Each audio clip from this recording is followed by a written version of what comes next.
सतारा ग्रामीण विकास मंत्री गिरीश महाजन ने अचानक सांसद उदयराजे भोसले से जल मंदिर पैलेस में मुलाकात की। आज राज्य की नजर और उदयन महाराज के समर्थकों की नजर उदयन महाराज और गिरीश महाजन की मुलाकात पर थी।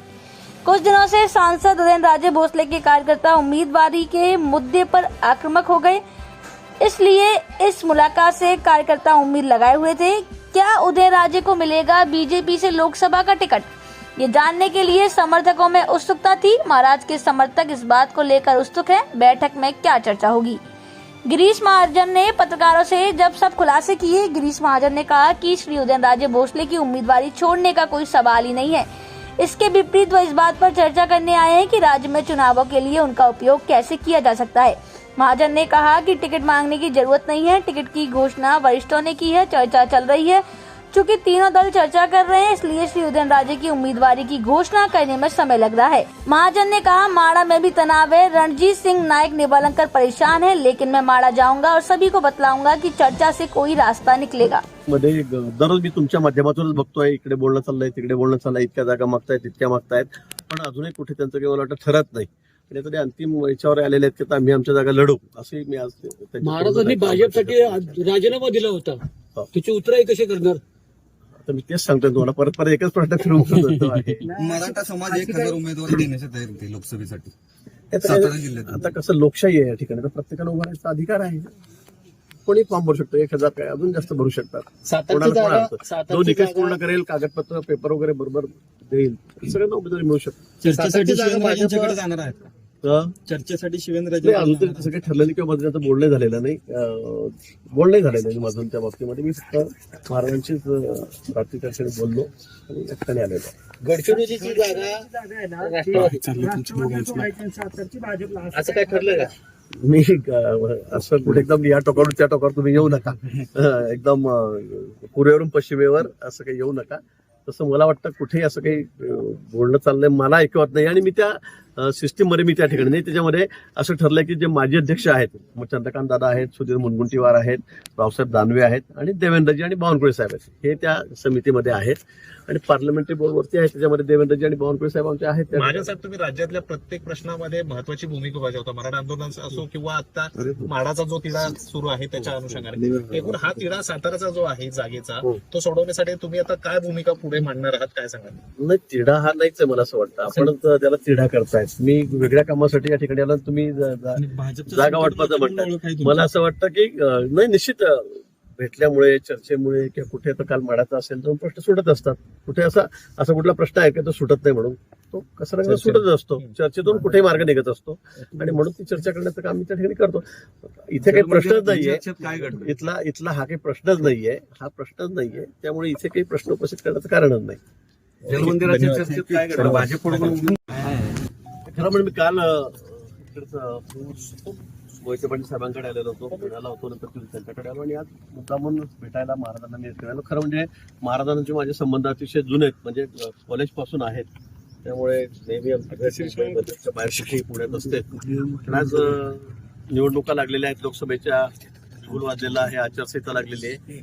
म्हणून महाराजांचा याचा आम्हाला पुरेपूर फायदा झाला पाहिजे, त्यांचा उपयोग करून घेतला पाहिजे. आणि म्हणून प्रचाराचं पुढचं काय आमचं महाराजांचं त्यात योगदान राहील, महाराजांचा उपयोग जास्तीत जास्त ठिकाणी कुठे करून घेतील. कारण आपल्याला कल्पना आहे महाराजांचं एक नावलौकिक आहे, त्यांच्या नावाचं एक वलय आहे. आणि म्हणून त्याचा जास्तीत जास्त मतदानासाठी, प्रचारासाठी कसा उपयोग करता येईल यावरही मी त्या ठिकाणी चर्चा केली. आणि येणाऱ्या काळामध्ये, कारण आता फार वेळ राहिलेला नाही, त्या काळामध्ये महाराज कुठे कुठे वेळ देणार आहेत आणि त्याचा जास्तीत जास्त फायदा कसा होईल विनिमय करण्यासाठी. तुम्ही एकीकडे महाराजांचं योगदान घेण्यासाठी म्हणून इथं आलेलं दिसतंय, परंतु त्यांचं 2 यादी जाहीर होऊन सुद्धा अजून नाव डिक्लेअर होत नाही. कार्यकर्ते आक्रमक होते. 2 दिवसापासून साताऱ्यात सुद्धा नाराजी मोठ्या प्रमाणात जाणवली आहे. कसं आमच्याकडे 3 पक्ष आहेत, त्याच्यामध्ये थोडी वाटाघाटी चाललेली आहेत. पण निश्चित महाराजांबद्दल तर काय त्यांचं तिकीट मागण्याची गरजच नाही. खरं म्हणजे पक्षाची गरज आहे, पक्षाची गरज नाकारण्याचा प्रश्नच नाहीये. कुठे महाराजांचं तिकीट नाकारण्याचा विषयच नाहीये. महाराजांना तिकीट मागण्याची गरज नाही. खरं म्हणजे तिथे आमची गरज आहे. पण मला वाटतं की 3 पक्षामध्ये थोडी पश्चिम महाराष्ट्रात जास्त ताणाताणी सुरू झालेली आहेत आणि त्यामुळे वाटाघाटीमध्ये थोडस आता चर्चा सुरू आहे. पण निश्चित महाराजांचं तिकीट निश्चित आहे, त्याबद्दल काही कोणाला सांगण्याची गरज नाही. कधीपर्यंत महाराज साहेबांनी मला वाटतं ते पार्लमेंटरी बोर्डही आमच्याकडे दिल्लीहूनही सगळ्या गोष्टी होत असतात. बरोबर. दिल्लीवर बोर्ड चाललं, एकनाथजी, दादा, अजितदादा आणि फडणवीस साहेब, बावनकुळे साहेब हे वरती बोलत आहेत. आपल्याला कल्पना आहे आमच्याकडची सिस्टीम पद्धत कशी आहे म्हणून. पार्लमेंटरी बोर्डच सगळे नक्की करत असतात. पण मला असं वाटतं की आता आचारसंहिता जाहीर झालेली आहे आणि लवकरच मला वाटतं आता मला दिवस सांगता येणार नाही कारण मी त्यामध्ये नाहीये सिस्टीम मध्ये त्या. पण मला वाटतं लवकरच हा निर्णय आणि यादी जी पुढची ती त्या ठिकाणी येईल. भाजप महाराजांचा फायदा करून घेतोय. काय चर्चा झाली आणि मी ते कालच सांगितलं माड्या बाबतीमध्ये चर्चा काय झाली काय नाही. मी विजयसिंग दादांना त्या ठिकाणी काल जाऊन भेटलो. त्यांच्याकडे खूप कार्यकर्त्यांचा आग्रह होता, गर्दी होती. हल्लीचे जे खासदार आहेत निंबाळकर त्यांच्यामध्ये जरा तणाव आहे, ही वस्तुस्थिती आहे.